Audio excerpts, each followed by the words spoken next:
Air 21 introduces a new way of rewarding. The Air 21 Purple Rewards for consignees. Recipients will earn points upon receiving a package.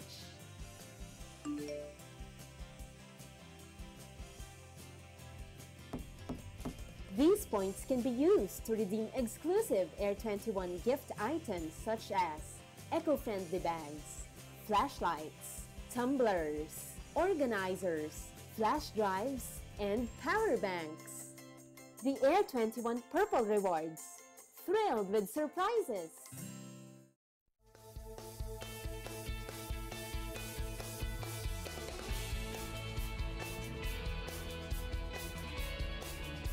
Welcome back sa Panahon TV. Tuwing tag-ulan, mas prone po tayo sa mga common diseases, gaya po ng ubot-sipon. Madaling maipasa sa ibang impeksyon nito. Kinakailangan ng sapat na pahinga at pagkonsumo ng maraming fluids. Importante rin po ang pagkain ng prutas na mayaman sa vitamin C para mapalakas nito ang inyong immune system.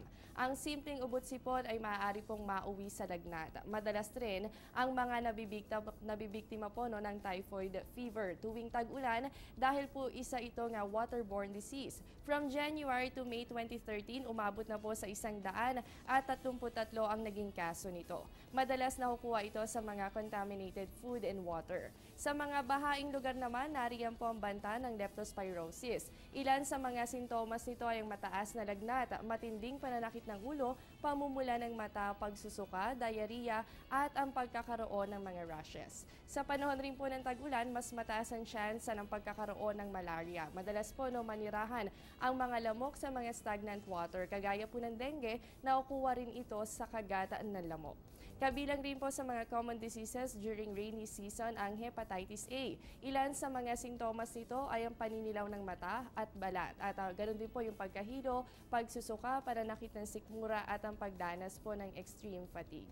Kaya naman, ngayon na madalas na po ang mga pag-ulan, mas kinakailangan ang pag-iingat at tamang kaalaman para maiwasan po ang perwisyong maaaring dulot nito. Balik naman po tayo sa ating ulat panahon. Silipin po natin ang kondisyon ng mga pangunahing dam sa bansa. Dito po sa Luzon, tatlo pa rin ang binabantayan natin. Kabilang po dito ang Magat Dam, Pantabangan Dam at ang Angat Dam. At base nga po sa pinakauling datos ng Pag-asa, kahapon ang Angat Dam ay mas mababa pa rin sa kanyang low water level. Ang current water level dito ay nasa 173.21 meters. Sa Magat Dam naman, ito po ay nasa 182.79 meters habang naitala naman po sa Pantabangan Dam ang 179.99 meters. Alamin naman po natin ang forecast heat index ngayong araw ng Sabado. Para po dito sa Metro Manila, meron tayong 38.3 degrees Celsius. Sa Metro Cebu yan po ay aabot sa 37.3 degrees Celsius at sa Metro Davao, posible po yung pumalo sa 36.1 degrees Celsius. Silipin naman po natin ang lagay ng temperatura sa bansa. Unahin po muna natin dito sa Luzon area.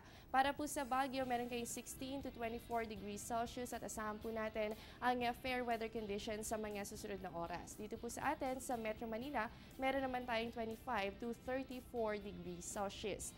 Para naman po sa Visayas, ang Iloilo at Bacolod, parehas kayong meron 25 to 32 degrees Celsius, habang sa Tacloban yan po ay nasa 25 to 31 degrees Celsius. Asahan din po natin ang maulan na panahon ngayong araw ng Sabado. At para po sa Mindanao, partikular sa Cagayan de Oro, asahan dyan 24 to 31 degrees Celsius habang nasa 24 to 32 degrees Celsius naman po para sa Zamboanga.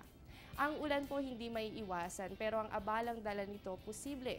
Kumuha na po ng lapis at papel at i-take note po ang checklist na inihanda ng Panahon TV para sa inyo. Make sure na meron kayo laging dalang payong, hindi lamang po panangga sa init ng araw, kundi pati na rin po sa mga pag-ulan. Dapat rin ay ang matibay na klase para kaya nitong labanan ang malakas na hanging maaaring dulot ng thunderstorms. Mainam rin po ang pagdadala ng raincoat, lalo na po sa mga estudyante. At alam naman natin na hindi talaga may iwasan ang pagkakaroon ng baha, kaya siguraduhin rin na kasama po sa inyong checklist ang boots o yung bota. Isama na rin po sa inyong bag and towel. Just in case na mabasa kayo ng ulan, may magagamit po kayo pantuyo ng inyong katawan. And lastly, don't forget to bring your first aid kit. Mabuti na po ang laging handa sa anumang oras. Huwag po kayong kaalas, magbabalik pa po ang Panahon TV matapos ang ilang paalala.